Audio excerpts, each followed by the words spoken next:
At long last we have it, a trailer and a release date for Deltarune Chapters 3 and 4. Hallelujah! And with so little new information about the upcoming chapters, it is my duty to overanalyze what has been presented to us and give you my theory for Chapter 4 of Deltarune. Hi there everyone, Lars here from Camille's Harem. Not just a podcast for novice writers by novice writers, but also a YouTube channel by novice writers for novice writers, because writing is an adventure, it's more fun with friends. Now, there's already been tons of speculation swirling around the internet about where Chapter 4 is going to take place, and what we might expect within that particular chapter. I've already talked about how I expect our adventures through a TV world in the Dreamer household to be a window into the heart and history of the Dreamer family by looking at some of their old favorite shows and movies and how they connect with different members of the family and all of the secrets that are going to bombard us, and especially Susie.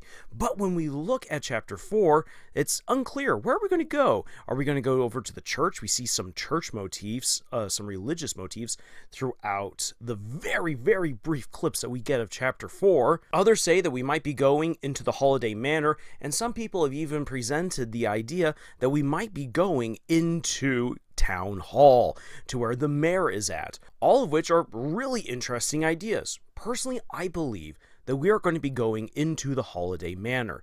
My reasoning for this is because we have gotten some images of the game where we see Noelle in an attic looking area with a bunch of big presents, all of the Christmas stuff that will be brought out during the holidays, and I feel like it's very appropriate for us to go to the holiday manor after the Dreamer house.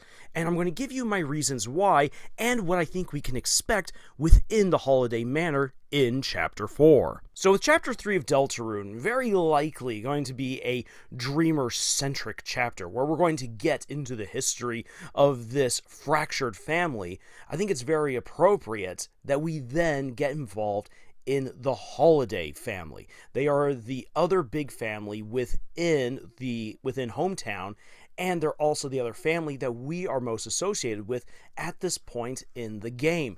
And they've got a load of problems of their own, with Rudy in the hospital, potentially facing death, with Mayor Holiday, Noelle's mom, being largely absent, and she's just so high above everyone else that there's really no connection with her, and with Noelle feeling kind of lost and adrift in it all, with Des missing and her disappearance likely even being what fractured the bonds between the Holidays and the Dreamers, and with Asgore losing his job. Oh boy, there's so much that we need to get into with the Holiday family. So it feels only appropriate, after we've dealt with the Dreamer family issues, that we now start getting involved with the Holiday issues. And there's very good reason to expect that it would be the Manor household, even though we see all of these religious and church motifs in the promotional artwork, and we get to see this tower, which we associate more with the church because of its steeple.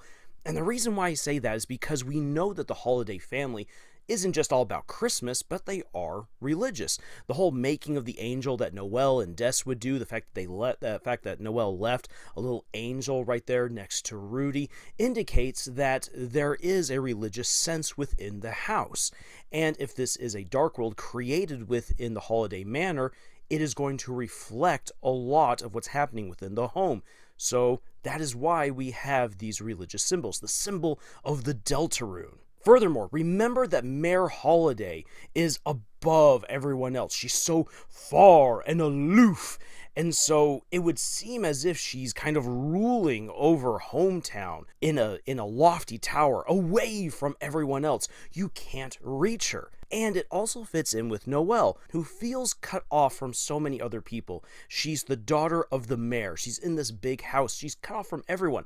It's like she's a princess in a tower, locked away. We already got a hint of this in Chapter 2. Where did Queen put her? She was way up high in a secluded room towards the top of her palace. And I can imagine that Noelle will find herself kind of locked in her own family legacy high up in a tower. And it makes for some fun imagery, thinking of Susie as a dragon, along with Chris as a knight, going into this castle and besieging the tower, fighting their way up to the top to protect the princess. But this is where I think that Toby is going to start playing with some of our expectations, because we're going to be like, oh, we're going to the holiday manor, we're going to be saving Noelle from yet another dark world, and ooh, shipping opportunities, especially for the people who ship Noelle and Susie. Of course, Susie's going to come bashing and crashing her way through as a dragon, going into the castle to get the princess. It's just going to work out so well. But this is where things are going to get tricky, because Jockington and very likely Caddy are going to be a part of this adventure as well, totally flipping all of our expectations, even the twist of classical tropes, on their heads. And the reason why I say that is because looking back at Chapter 2 of Deltarune, Chapter 2 gives us a bit of a model for some things that we ought to expect, that Toby is going to foreshadow quite a bit that will go down in later chapters already with Chapter 4. That this tower is actually pointing us to what will likely be the climax in the church, especially since the church is where Alvin Boom is at, and we've already got plenty of little breadcrumbs about how the Boom family is a part of all of this, and how Alvin very likely, along with Gerson, went into the Dark World previously. There is a history there, and it's that unknown history that is going to be very critical to what ever happens in the later chapters. But Toby's not going to give us that stuff just yet, because Deltarune, as we see in the trailer, is all about friendship. This is something that he has stressed from the very beginning, that Deltarune is about becoming friends with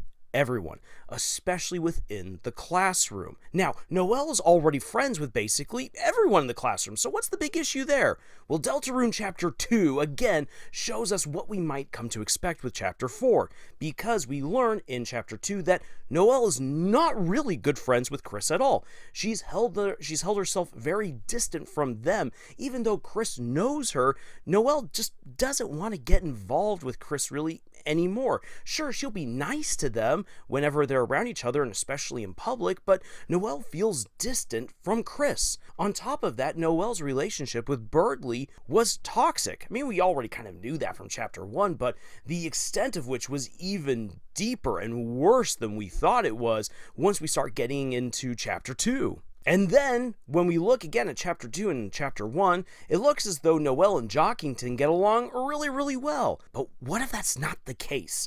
What if part of the adventure for Chapter 4 is not just simply Chris and Susie becoming friends with Jockington, and then overcoming all of these different hurdles for Susie to become friends with Caddy, but to now recontextualize, redefine, and repair the relationships between Jockington and Caddy? What if Noelle and Jockington actually don't get along as well as we thought? Jockington could be a great good boy, and that actually causes a bit of a rift between him and Noelle, because we've actually seen that Noelle has got some slightly darker tendencies, which has led her to associate more with Caddy. And there are hints that Caddy might have a crush on Noelle, which that's something that needs to be addressed as well, because Noelle's got a crush on Susie.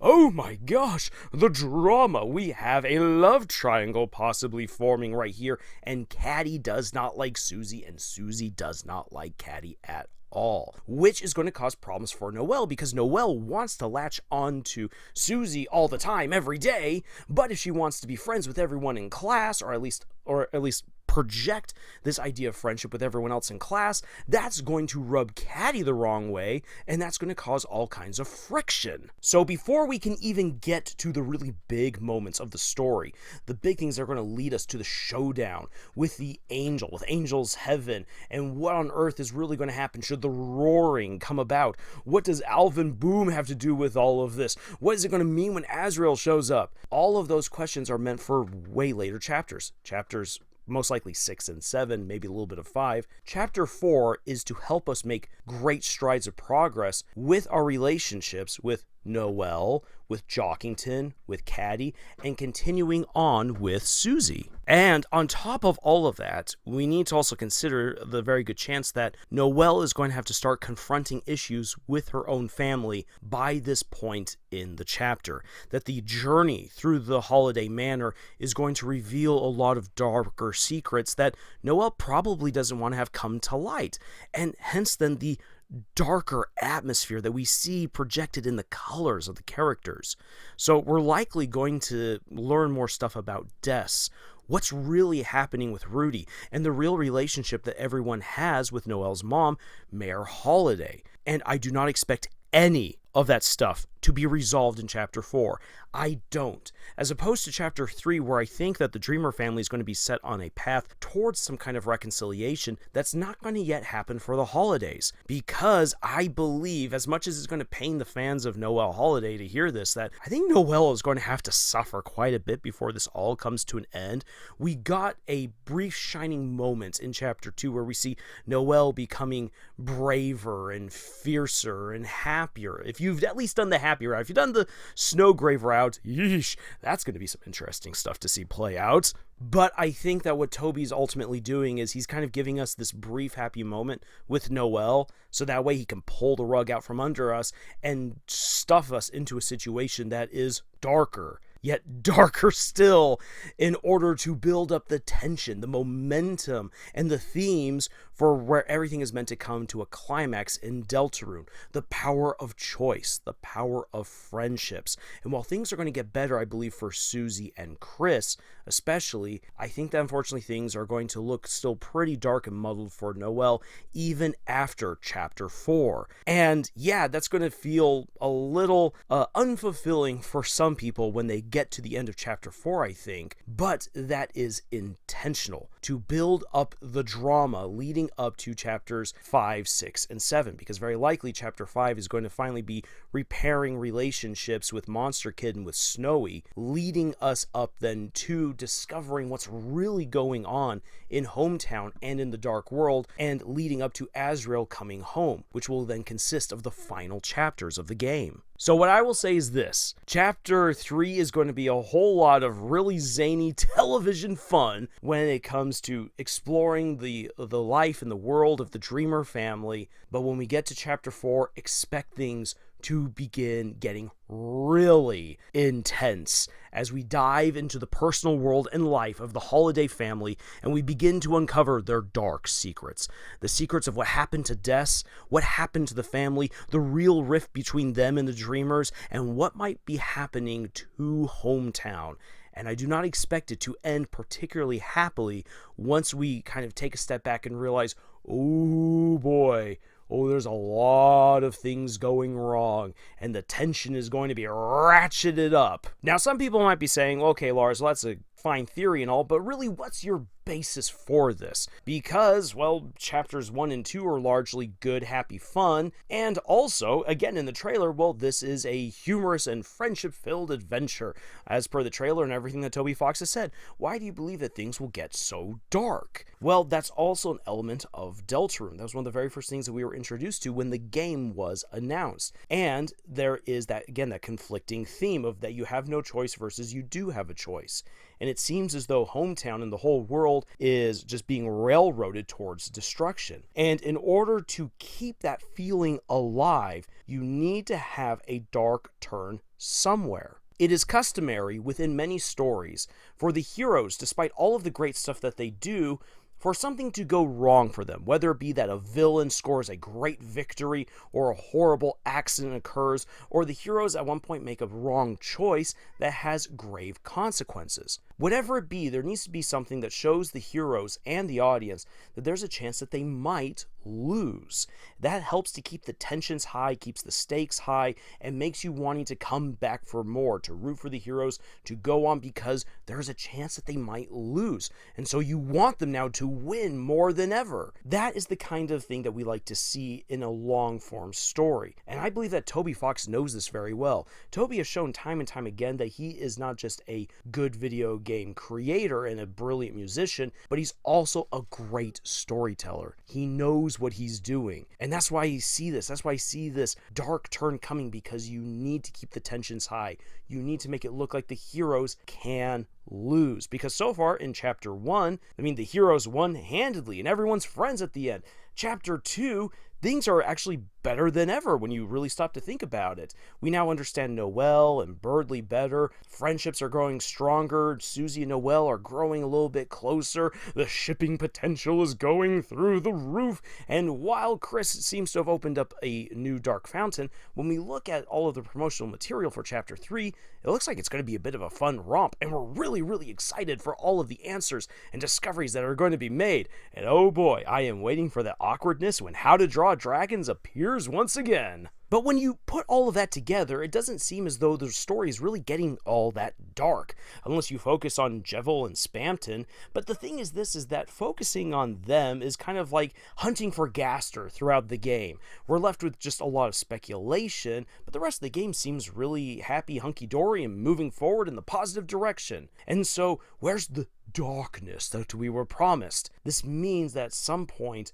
something dark has to happen, a dark turn, a situation, a revelation that we're not prepared for. And I think that it's going to be delivered to us in the darkness of the Holiday Manor, where so many things seem to have gone wrong. And it will hit us really hard because we've come to love Noelle so much. And so when she is shown to be in an even worse situation than we thought before, and all of her relationships are more muddled than we previously assumed, that helps to drive up the tension. That helps to get us even more invested. And because we are playing through Chris and Susie, this means that we want to dive even further into their adventure because we want to help save Noelle. And just remember this, Caddy was telling us at the end of chapter 2 that she wants us to look out for Noelle. Oh boy, there is a lot that is going to come down on our heads in chapter 4, where darkness and light meet in unexpected ways. So, those are my thoughts. That is my theory on what we might come to expect in Chapter 4. I've got a couple of more theories that I kind of want to pitch your guys' way before we get to the release of Chapters 3 and 4. So please make sure that you've subscribed and that you've hit the bell icon to be notified for when those videos come out. And if you'd like to support the work that we do here, we would appreciate it so much if you would check out the books that we have published. Links for them are in the description below. Otherwise, thank you so much for joining us on this incredible adventure that we call writing. And until the next video, y'all, tschüss.